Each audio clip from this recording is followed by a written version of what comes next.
Finance keys. Your first paycheck can create two opposite feelings at once: relief and confusion. Relief because money finally landed. Confusion because you suddenly have to decide what each part of it is supposed to do. And nobody really teaches that moment in a practical way. The first paycheck is important not because it is huge, but because it sets patterns. If the money arrives and instantly disappears into random spending, that pattern gets easier to repeat. If the money arrives and gets organized, even in a basic way, you build a system early. The amount matters less than the behavior you attach to it. A first paycheck usually has several jobs before it ever feels spendable. Some of it may already belong to rent, transportation, food, phone service, or family obligations. Some may need to cover setup costs you have been postponing, like work clothes, gas, or catching up on a bill. Some should become a small buffer, so every later paycheck does not arrive under pressure. That's why the right question is not, how much can I spend? It is, what does this paycheck need to stabilize first? If you answer that question honestly, the money starts building a base instead of just creating a temporary high. Another important detail is that your take-home pay may not match the number you expected from hourly pay or salary math.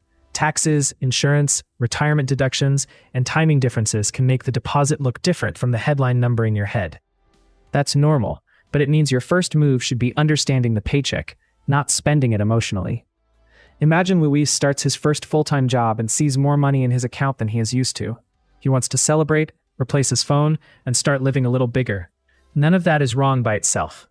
The problem is that he has not yet built a map. A car payment is due next week, rent is around the corner, and he still owes a little on a utility bill from the month before. If Luis spends the first paycheck mainly to feel relief, the next paycheck may already arrive under pressure.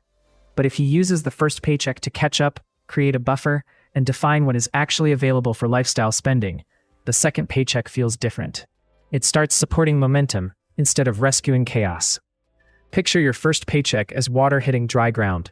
If the ground is cracked and unplanned, the water runs everywhere. If there are channels already marked, the same water starts filling the places that matter most. The paycheck is not just money, it is flow.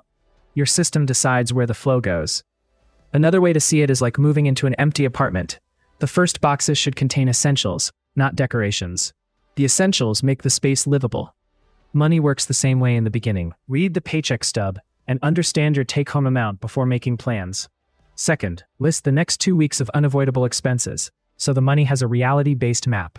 Third, set aside a small buffer immediately, even if it is modest. Fourth, give yourself one intentional amount for enjoyment instead of spending reactively.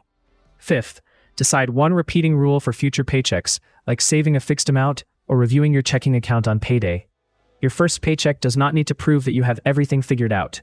It just needs to become the beginning of a better pattern.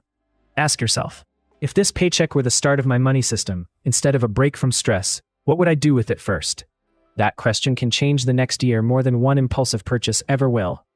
If this helped, subscribe to Finance Keys, leave one first paycheck question you want answered next, and share this with someone starting work and trying not to waste the learning curve.